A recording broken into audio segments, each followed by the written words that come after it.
It's an interesting beginning. So back in 1995, we were called the Hepatitis C Council of Queensland, and just a small group of passionate people started up this organisation with a very small budget. Since then, we have evolved to become Hepatitis Queensland. We're the state peak organisation, and we have a focus on all forms of hepatitis, A, B, C, D and E, and we very much are working with people with lived experience of hepatitis to guide the work that we do.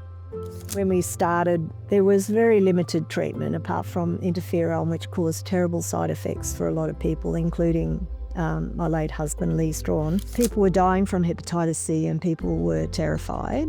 Hep Queensland has helped facilitate a number of people to be treated with the new treatments. So that really makes a big difference. So the focus early on was mainly in support because there were limited treatments, and now Hepatitis Queensland plays a different role, which is about providing information and support, but importantly, helping to link people into treatment so that hopefully nobody needs to die from hepatitis C anymore.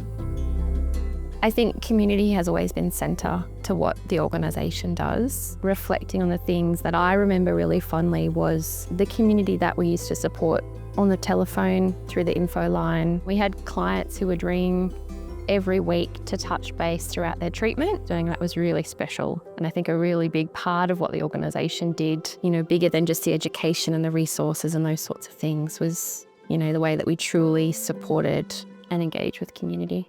We've done lots of really exciting things over the past 30 years. One is we now provide mandatory training for all Queensland Corrective Services officers, which is really significant work for us. Other key work that we do is we support people in the community that are on community corrections orders. It's really important for us that we work with some of our most disadvantaged groups and help to improve their quality of life.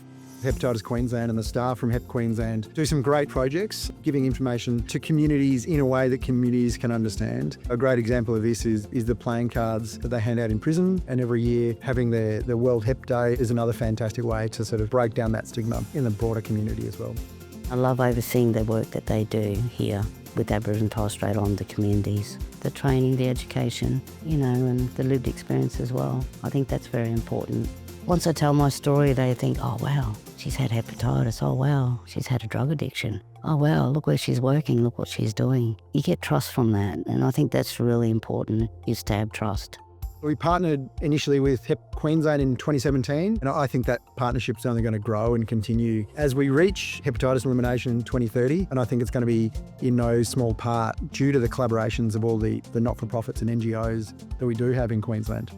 We've had name changes, we've had staff changes, management changes, but the organisation's ability to get in and do the hard work and be creative and those sorts of things have never changed. I feel really pleased to have been involved in setting it up, and it also thinking about the people who were involved at the time who subsequently died.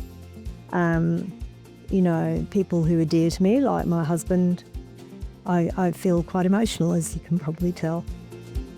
What gives me hope is the passion of the organisation that I have the pleasure of leading. I'm very grateful for being the CEO of this organisation. I'm grateful for the excellent partnerships that we have, and we're really pleased to be guided by our national and Queensland Government's commitment to elimination of hepatitis B and C by 2030. All of that gives me great hope, and I feel really positive about the future for this organisation.